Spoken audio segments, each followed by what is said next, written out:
Las actuales discusiones respecto del matrimonio homosexual y sus dos básicas posturas al respecto son habientes en última instancia de dos substratos argumentales. Por un lado, la teoría de la ley natural o iusnaturalismo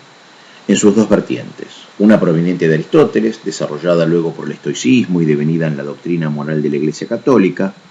según la cual el hombre debe conducirse acorde a la ley emanada de la recta razón, en tanto logos divino y en acuerdo con la naturaleza,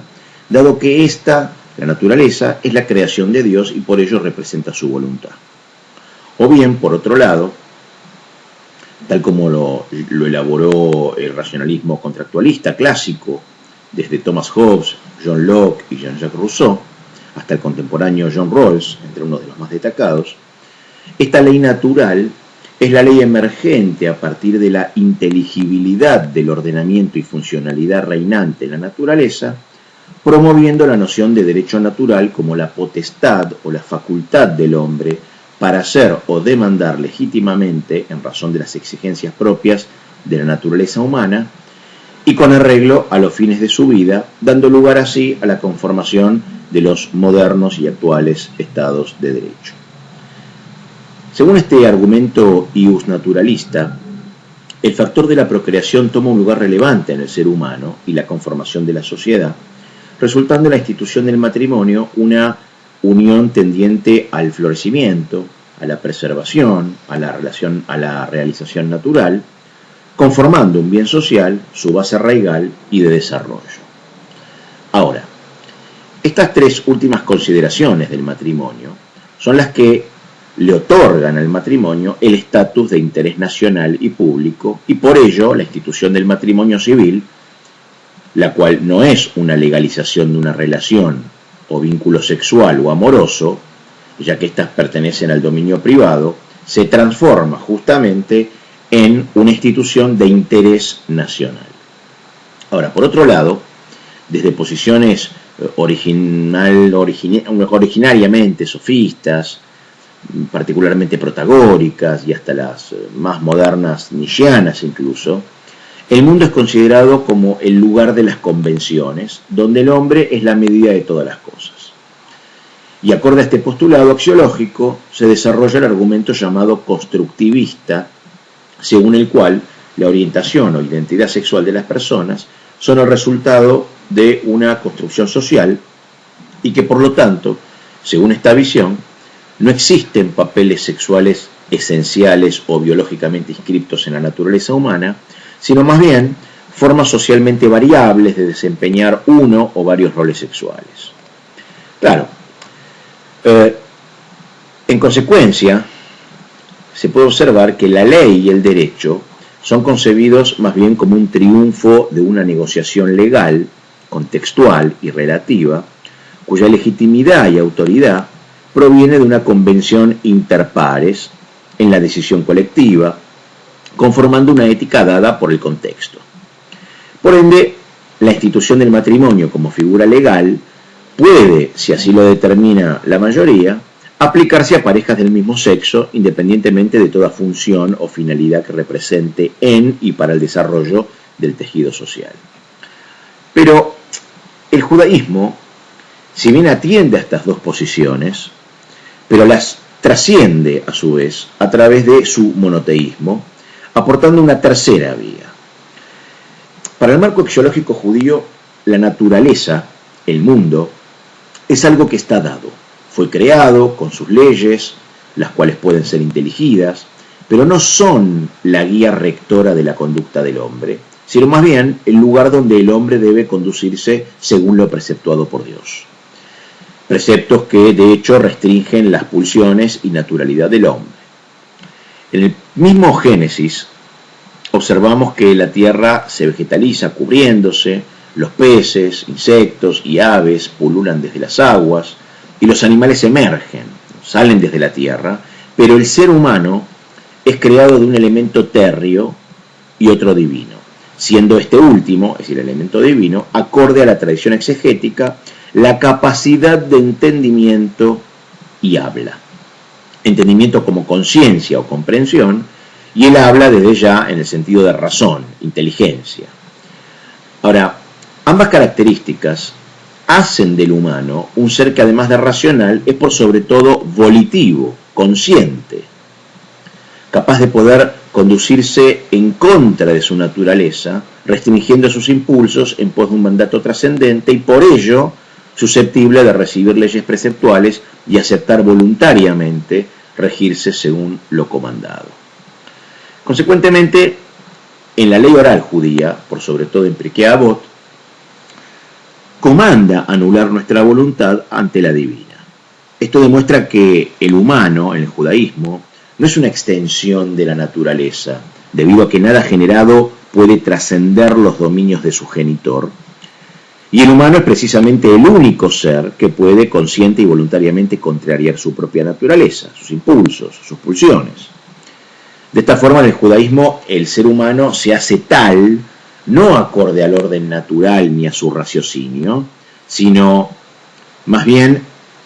este orden natural y su raciocinio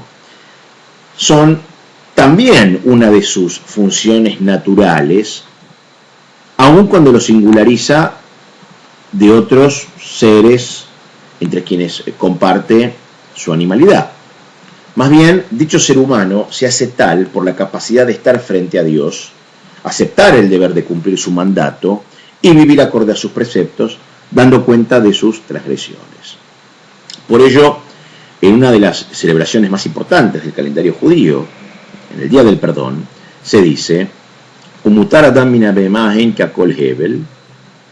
ata ibdalta enosh merosh vetakiru la'amod lefaneja. Es decir, y no hay preeminencia del hombre entre las bestias, porque todo es vanidad. Tú diferenciaste al humano desde el principio y lo reconocerás parado ante ti. Es decir, el hombre solo frente a Dios sale de su estado de vanidad. Por ello es posible entender que la Torá dedica unos 34 versículos a la creación de todo el mundo, del universo íntegro con todos sus elementos y seres, mientras que la construcción del Mishkan o el tabernáculo ocupa cerca de 400 versículos. Más de 10 veces la cantidad de versículos que ocupa la creación del mundo. Esto es, el mundo fue creado sin que el hombre se relacione con éste, y por ende es indiferente desde lo axiológico, a diferencia del tabernáculo, el cual no es algo dado naturalmente, sino más bien un producto de la actividad humana acorde al mandato divino y por ello habiente de significado axiológico. Cuando el humano es comandado y construye el tabernáculo en honor a Dios, el mundo toma significado, el cual está basado en rendir culto a Dios. Y así la Torá no brinda información respecto de la formación del mundo, sino más bien habla del significado de la existencia del humano en el mundo. En este sentido, uno de los más importantes pensadores y juristas de la cultura judía, Maimónides, escribe que una de las funciones principales de los preceptos es justamente realizar esa transformación en el humano desde su animalidad natural hacia el grado más alto de su conciencia humana, que es la de rendir culto a Dios,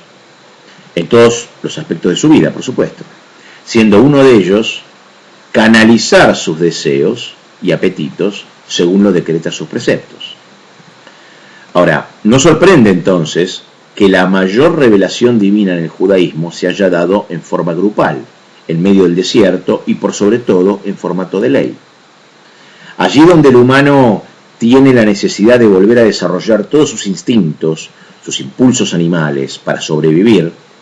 de hecho a las circunstancias más extremas, allí los preceptos son dirigidos al ser humano, conformando un marco legal axiológico que plantea controlar y canalizar las pulsiones, la voluntad de poder, la agresividad animal, la codicia, el egoísmo, los impulsos sexuales y todo lo que pueda esclavizar al humano, incluso esclavizarlo de sí mismo, dado que el monoteísmo implica que el hombre debe otorgar solo a Dios y a ninguna otra cosa el valor supremo, logrando esto a través del cumplimiento de los preceptos divinos, sobreponiéndonos a nuestros impulsos o deseos para no hacer de cualquiera de estos un valor supremo.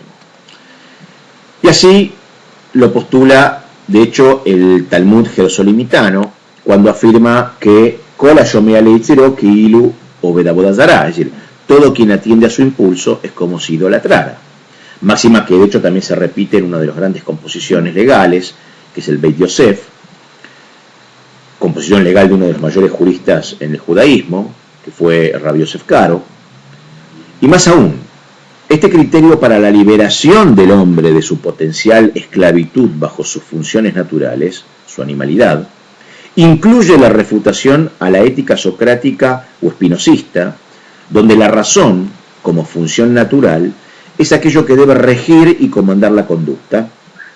y también comprende y refuta la ética kantiana, según la cual el sentimiento del deber interno como deber moral es aquello que debe regir y comandar la conducta del humano. De esta forma, trascendiendo las dos más grandes escuelas éticas que se han dado en la humanidad, donde lo que debe regir la conducta reside siempre dentro del mismo humano, haciendo de éste su propia fuente de legitimidad y produciendo un hombre encorvado sobre sí mismo, el judaísmo evita hacer tanto de la razón como de los sentimientos, en tanto dos de los más importantes factores movilizantes, los rectores de nuestros actos. Y así lo expresa la Torá, y lo decimos 2 veces al día, en nuestros rezos, los judíos, cuando expresamos Uzhartem et kol mitzvot Hashem, va'asitem otam, velo taturu achar levavehem viajarei enehem asher atem zonim acharehem. Es decir, y recordarán todos los preceptos de Hashem, y los cumplirán, y no sigan tras sus corazones ni tras sus ojos, porque ustedes se descarrían tras ellos. De hecho, este es un versículo de Números 15:39. Resulta obvio en este versículo, que se repite todos los días en los rezos diarios, que el corazón no refiere al anatómico, sino más bien a los sentimientos, y similarmente los ojos, la visión, indican, como es sabido ya desde la antigüedad, la inteligencia, la razón. En otras palabras, no hagan rector de sus conductas y valor supremo ni a los sentimientos ni a la razón, dado que el hombre se extravía tras ellos, sino que aquello que debe regir la conducta humana es lo preceptuado por Dios, siendo sus decretos esas restricciones habilitantes, cuya autoridad y fuente de legitimidad es trascendente e independiente del humano, así como de cualquier otro factor. En otras palabras, restricciones a la animalidad para habilitar la humanidad, siendo el grado más alto de esta el rendir culto a Dios. Ahora, este marco axiológico judío, en esta ponencia, más allá de la importancia en tanto cultura particular dentro del mosaico cultural argentino, no sería de mayor relevancia para todos ustedes, quienes no son judíos, si no fuese por el hecho que es aquel original y base de la cultura occidental que sí compartimos todos, y el cual postula consecuentemente y en referencia a la actividad sexual, la prohibición explícita y reiterada de la conducta homosexual, tanto en Levítico 18:22 como en Levítico 20:13, cuando afirma categóricamente que Vetzachar lo tishkav mishkavei isha toeva hi. No yacerás carnalmente con un varón como se yace con una mujer, abominación es. Y en el segundo versículo, cuando dice Veisha sherishka Vetzachar mishkavei isha toeva sushnehem mod yumatu mehem bam. El hombre que yazca con un varón como yace con una mujer, abominación han cometido, ambos morirán, su sangre estará sobre ellos. Claro, es interesante observar en esta prohibición que se enmarca, entre otras tales como la de sacrificar a los niños a un ídolo, la prohibición del bestialismo, la prohibición de las relaciones prohibidas entre parientes, tales como el incesto, entre otras. Y por ello, como en la mayoría de los países del mundo, tanto el bestialismo como el sacrificar los niños a un ídolo o las relaciones incestuosas aún se ven como actos contrarios a todo valor de dicha sociedad, es notorio que, sin embargo, la homosexualidad pasó a ser algo que debería ser respetado como una opción o alternativa más en la vida de los seres humanos. Ahora, la Torá llama al acto homosexual una abominación. En hebreo, como dijimos, toheba. Y esto significa, según el Talmud babilónico, que este acto es aborrecible para Dios, dado que la explicación de la palabra toevá es el acróstico de toeatabá, es decir, extraviado estás en ese acto, significando que en el acto homosexual la persona está descarriada, haciendo con un hombre lo que debería hacer con una mujer. Y de forma más general, cuando la Torá califica de abominable actos tales como las relaciones sexuales prohibidas, adoptar ídolos, recurrir a magos, videntes u oráculos, etc., el común denominador de todas estas prácticas es su correspondencia a costumbres de culturas paganas, cuyo valor es antitético al del judaísmo. De hecho, en el marco de todas estas prohibiciones, que las vemos en Deuteronomio y en Levítico también, reiteradamente le dice Dios al pueblo de Israel que no aprendan de aquellas naciones paganas dichas costumbres, sino que observen los decretos y juicios divinos. Con esto en mente, el judaísmo no solo trasciende la axiología de la ley natural, como ya lo demostramos, sino también entiende la homosexualidad como construcción social, como una conducta aprendida y no solo como una pulsión natural. Pero no por eso deja de ser una transgresión, un valor social pagano, extraño al judaísmo y al valor monoteísta, y de hecho una costumbre o práctica que no debería ser aprendida por el pueblo judío. Es decir, en este respecto, y así lo describe el filósofo Michel Foucault, la homosexualidad es considerada también por la Torá como socialmente construida, como un solecismo, como un uso impropio de aquello que debe implementarse de forma correcta, una forma errónea de canalización de la pulsión sexual y por ello dependiente del ambiente.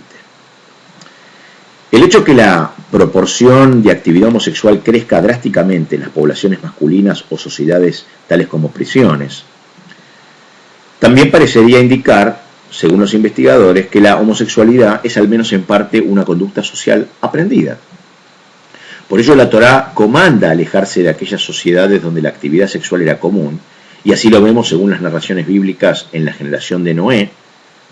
también en el Antiguo Egipto, en la ciudad de Sodoma y los pueblos kenanitas, entre otras civilizaciones, ciudades o pueblos que Dios posteriormente destruye total o parcialmente. En este sentido,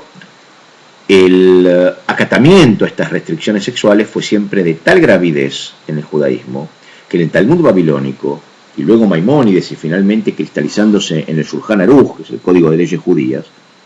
se afirma que no se puede sospechar a priori que un judío se acueste con otro hombre o que cometa bestialismo, pero que en aquellas generaciones cuando prevalece la licenciosidad hay que evitar aislarse con otro hombre. Notable es que inmediatamente después del Shulchan Aruch, el gran jurista y pensador Rav Yoel Sirkis de Cracovia, estamos hablando ya a fines del siglo XVI, principios del siglo XVII, en su comentario a esta misma ley, escribe que debido a que esta promiscuidad no prevalece en nuestro país, aquí no hay necesidad de separar a un hombre de otro hombre. Sin embargo, afirma este jurista que una persona quien elige separarse a sí mismo de otro hombre es digna de alabanza. Con esto resulta patente el hecho que el judaísmo también entiende que la conducta homosexual posee además un factor constructivista social, por el cual el hombre aprende erróneamente a canalizar sus pulsiones sexuales, imitando las conductas de su alrededor. Ahora, estas restricciones sexuales, preceptuadas ya desde la Torá o ley escrita, conformando la base de la cultura occidental y desarrolladas en el Talmud o ley oral, produciendo el marco axiológico y legal específico judío, creando controles a estos poderosos impulsos sensuales mediante los cuales hasta ese momento y desgraciadamente más tarde continuarían expresando distintas formas de sometimiento, de adquisición de placer o de voluntad de poder. Y de hecho resultan innumerables las citas en estas fuentes respecto de la restricción y punición de estas conductas, hasta el punto que el Talmud babilónico narra que el propio Potifar, el oficial del faraón, que había comprado como esclavo a Yosef, lo había hecho con propósitos homosexuales, hecho que desencadenó que el mismo ángel Gabriel interfiera, según lo narrado en el Talmud, mutilando a dicho oficial egipcio, explicando así el cambio en la desinencia de su nombre Potifar, en Génesis 39.1, por el de Potifera, en Génesis 41.45, dada la exacta coincidencia de la última letra hebrea añadida con la raíz del verbo hebreo que significa interrumpir o interferir. El mismo Talmud explica que cuando Ham, uno de los hijos de Noé, descubre la desnudez de su padre, estando ebrio, una de sus explicaciones es que tuvo relaciones homosexuales con él, siendo Ham y su descendencia, es decir, el pueblo de Canaán, malditos por siempre y condenados a ser siervos de siervos para sus hermanos mayores, Shem y Yefet. Cuando la Torá, de hecho, demandó la exclusiva heterosexualidad del matrimonio, demandando explícitamente en su versículo Génesis 2.24, al Ken, Yaazov ish et aviv ve'et imo bedavak beishto ve'ayu lebasar echad. Y por eso el varón dejará a su padre y a su madre y se unirá a su mujer y serán una sola carne. Lo que hizo básicamente la Torá fue cambiar las reglas sociales en el mundo. Esta revolucionaria prohibición de toda forma de sexo fuera de la heterosexual y marital abarca radical y principalmente a la homosexualidad, debido a que justamente es en la Torá donde se genera el quiebre en el concepto de la sexualidad del mundo antiguo, que fue concebida simplemente como un juego de roles, activo aquel que penetra y pasivo aquel que es penetrado. Esto es, en la antigüedad y hasta no hace mucho tiempo, la sexualidad fue dividida en roles de activo o pasivo, independientemente de su género. Esto pueden comprobarlo en cualquier escrito académico sobre las conductas sociales y sexuales de los pueblos antiguos, por ejemplo, en aquellos de los dos más importantes investigadores al respecto, David Greenberg y Martha Nussbaum. Esta última, quien afirmó incluso que el interés de los antiguos por la preferencia de género puede compararse con el interés que demuestra el contemporáneo por las comidas. Es decir, no tenían ninguna importancia en particular el género, sino más bien el rol. Lo socialmente importante era penetrar o ser penetrado, una simple relación de roles, pero no de género. Los niños y las mujeres, muy a menudo, eran tratados como objetos intercambiables del deseo masculino. Esto es, el sexo era entendido fundamentalmente como un hacer de algo para alguien, y es solamente a partir de la Torá y de sus leyes de restricción sexual, como las que ya he mencionado, solo a partir de allí se concibe el sexo como una interacción entre sujetos que no son intercambiables, y este es el concepto sexualmente revolucionario del marco axiológico judío, base de la cultura occidental. Más aún, el judaísmo cambió toda esta concepción sexual antigua, dado que la propia creación del mundo es asexuada, porque Dios crea los cielos y la tierra por su palabra y no mediante actividad sexual, y con ello otra vez quiebra las tradiciones paganas que tenían a sus mismos dioses representados con figuras sexuales, creando el mundo mediante actividad sexual, y donde las vírgenes eran defloradas por los principales sacerdotes para comprometerse con sus futuros maridos, y de hecho la prostitución ritual era casi universal. Basta para ello estudiar tan solo los mitos sobre las cosmogénesis de casi todas las culturas antiguas, incluidas las más tardías como la griega y la romana. El judaísmo en este sentido transformó lo relativo al sexo concebido como una relación de roles y de poder a una cuestión ética o moral relativa al género de los individuos, decretando que nadie es intercambiable sexualmente. Y como resultado, el judaísmo garantizó que el sexo sería fundamentalmente una interacción reglada y no simplemente un hacer de algo para alguien centrado en los propios deseos o impulsos del individuo, ni orientado por una inteligible naturaleza. En este sentido, la Torá ha contribuido a la civilización mucho más que cualquier otro libro en la historia de la humanidad. Y como ya he mencionado, la Torá, como base de la cultura occidental, se refleja a su vez en la propia historia de la constitución de los modernos estados nacionales, dado que su origen, el contrato o pacto social, la relación entre el poder del Estado y la sociedad, ya desde sus mencionados pilares, Hobbes en su Leviatán, Locke en su Tratado sobre el Gobierno Civil y Rousseau en su Contrato Social, tienen como base paradigmática el pacto bíblico entre Dios, en tanto suma autoridad, y el pueblo de Israel. Y específicamente la propia Constitución argentina, en su preámbulo, invoca la protección de Dios, fuente de toda razón y justicia. Es decir, solicita, exhorta y demanda a Dios como fuente de razón y de justicia. Pero aquí básicamente se está haciendo constante caso omiso a todo esto,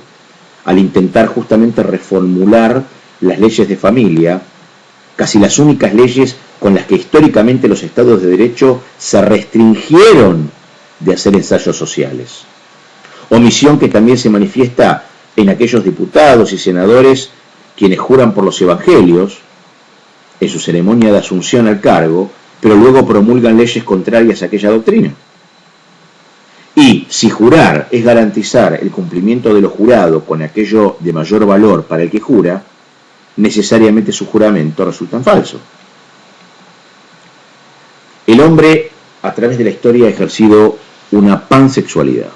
Ha tenido sexo con mujeres, hombres, niñas, niños, en forma individual, grupal, con extraños, con miembros familiares, con distintos animales, etc. Históricamente muy pocas cosas no excitaron, no motivaron al hombre a desear tener placer sexual. Y es posible ver aquí que la revolución monoteísta, por un lado, ha elevado la vida del hombre de un estado animal impulsivo, regido por sus apetitos, al propio estado de humano. No solo como un ser racional, sino como un ser de voluntad consciente y por ende capaz de relación axiológica con algo que lo trasciende y consecuentemente renunciando a la pagana sociedad de roles e intercambiabilidad sexual de los individuos en favor de una sociedad de géneros y sus funciones cardinales. Así, conformando la mínima estructura elemental del parentesco madre-padre, se logró la ulterior integración y desarrollo desde lo familiar, tribal, social, popular y hasta lo nacional. Estructura parental, padre-madre, la cual nunca ha sido dada por la orientación sexual del individuo, sino por sus distinciones antropológicas y fisiológicas, explicando así la antes mencionada reticencia histórica a modificar las leyes de familia.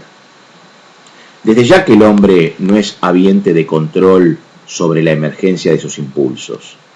sobre la emergencia de sus sentimientos y pensamientos,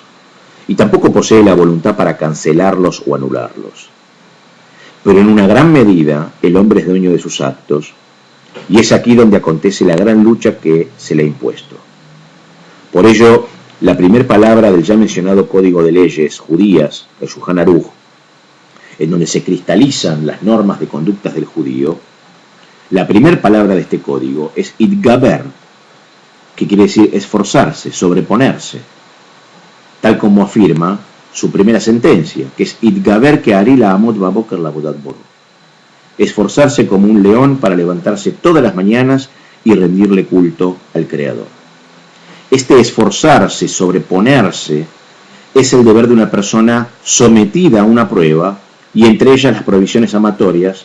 son las que causan aquellas pruebas más difíciles. Al respecto, uno de los escritos homiléticos judíos más importantes, el Yalkut Shimoni, dice específicamente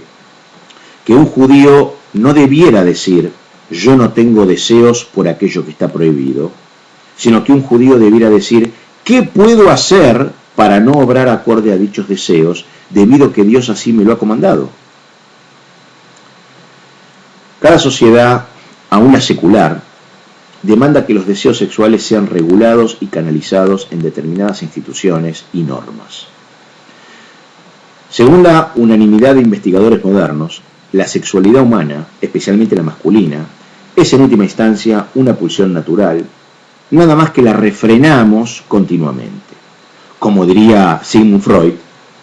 el poder civilizatorio se basa en constreñir nuestras pulsiones y dentro de ellas la sexual como una de las más importantes. Es por ello que la ley civil, así como lo realiza para con otras pulsiones, tanto físicas como psicológicas, debería también en este caso ayudar al ciudadano a sobreponerse a dicha pulsión o solecismo sexual, y no a instituirlo acorde a presiones sociales o debido a un normal acontecer o divulgación de dicha práctica, ni por eventuales intereses económicos, políticos o partidarios. Por todo lo expuesto, no es posible encontrar un permiso desde las fuentes judías para la conducta homosexual, porque sería desde lo axiológico permitir hacer de nuestros impulsos el valor supremo, porque sería desde lo cultural haber aprendido prácticas prohibidas, y porque sería desde lo social retrotraernos a la concepción sexual antigua y pagana de roles e intercambiabilidad sexual de los individuos, negando en todos estos casos el aspecto revolucionario y fundamental desde la perspectiva axiológica, cultural y social que imparte la Torá y por ende el judaísmo como base de la cultura occidental. La militancia en la conducta homosexual niega básicamente la mayoría de los principios fundamentales del judaísmo, niega el orden de la relación impuesta por Dios entre los hombres, niega el aspecto controlador de los impulsos sensuales por parte del individuo, y por ende niega también una de las funciones cardinales de los preceptos en el cumplimiento del principio monoteísta. Niega incluso la procreación, la primera bendición y el primer mandato dado por Dios al ser humano de fructificarse y multiplicarse, tal como vemos en Génesis 1:28 y luego en Isaías 45:18. Es por ello que en uno de los libros más importantes de la educación judía, el Sefer HaJinuch del siglo XIII en España, encontramos la radical afirmación por la cual la raíz del precepto de fructificarse y multiplicarse es indicativa de la voluntad de Dios para poblar el mundo y consecuentemente, dice exactamente este libro, Él, refiriéndose a Dios, nos comandó que la semilla humana no debiera ser destruida por relaciones carnales con otros hombres, porque esto es ciertamente destrucción, debido a que no puede haber nunca un fruto beneficioso de ello, ni cumplir los preceptos de la vida conyugal. Claro, esto está en clara referencia también al episodio de Onán en Génesis 38:9, donde Onán, debiendo cumplir con la ley del levirato, cuando se allegaba a la esposa de su hermano fallecido, desechaba su simiente a la tierra para no dar descendencia a su hermano, y por lo cual Dios actúa con la pena capital. Por último, y dada la brevedad del tiempo para esta ponencia, la legitimación y legalización de la conducta homosexual contradice el deseo de Dios que el hombre y la mujer cohabiten, negando así la misma estructura raigal que el judaísmo propone para toda la humanidad. Niega las estructuras elementales del parentesco, dado que, repito, las relaciones parentales madre-padre nunca se han dado por la sexualidad, sino por sus distinciones antropológicas y fisiológicas. Niega el culto a Dios, impide la elevación de nuestra vida material y sensual, impide nuestra elevación de nuestro estado animal impulsivo, impide la constitución de la familia según la voluntad divina e imposibilita su propia continuidad, dado que familia en hebreo se dice mishpachá, cuya raíz es shivcha, que quiere decir sirvienta, es decir, es una institución que sirve a los intereses o la voluntad, en este caso de Dios. Y esto resulta de relevancia, dado que en el judaísmo, como en toda cultura, el lenguaje no solo es un idioma, sino más bien conforma los cánones, la forma de pensar y los procedimientos y presupuestos básicos de aquella cultura, otorgándole su propia identidad. Más aún, esto toma un significado superlativo cuando en el hebreo, a diferencia que el latín o el griego, y mucho más en los idiomas modernos, palabra y cosa en hebreo se dice de la misma forma, davar, indicando que la palabra no es lo que denota la cosa, sino la cosa misma. Es decir, mishpachá, familia, es la shivcha, justamente es la sirvienta como institución para cumplir los deseos de Dios. La familia es la sierva en su constitución y función de la voluntad divina expresada en sus preceptos. Por todo esto, entre las principales razones y otras que por motivos de tiempo no puedo explayar, la ley del matrimonio homosexual está flagrantemente en contra de todos los principios axiológicos monoteístas, sociales y civilizatorios del judaísmo, como base de la cultura occidental, pero también de la cultura latina, dado que matrimonio proviene del latín matrimonium, que significa lo relativo a la esposa, alicuius matrimonium tenere, ser la esposa de alguien. Y si la ley civil es la codificación de las aspiraciones de una sociedad y una persona acorde a un ideal determinado, debemos ser muy cautos respecto de qué es lo que estamos codificando como ley, dado que son estas las leyes las que conforman la educación, los hábitos y las conductas, las personas y hasta la misma sociedad. Pero de ninguna forma esto implica, y esto vale la pena aclararlo, una discriminación, sino más bien una ayuda que debería venir de un Estado comprometido con los propios valores con los que fue fundado. Restricción, en este sentido, no es discriminación, ya que este último, la discriminación, es el impedimento para alcanzar un derecho,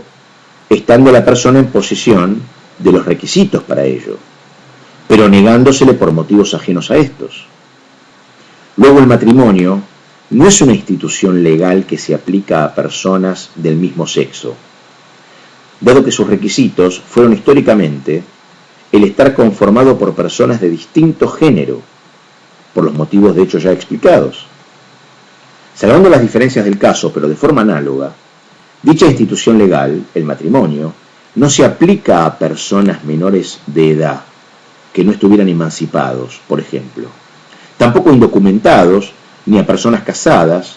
y separadas, pero sin divorcio vincular, incluso cuando estos dos últimos puedan convivir y mantener un vínculo sexual o amoroso, y no por eso se los discrimina,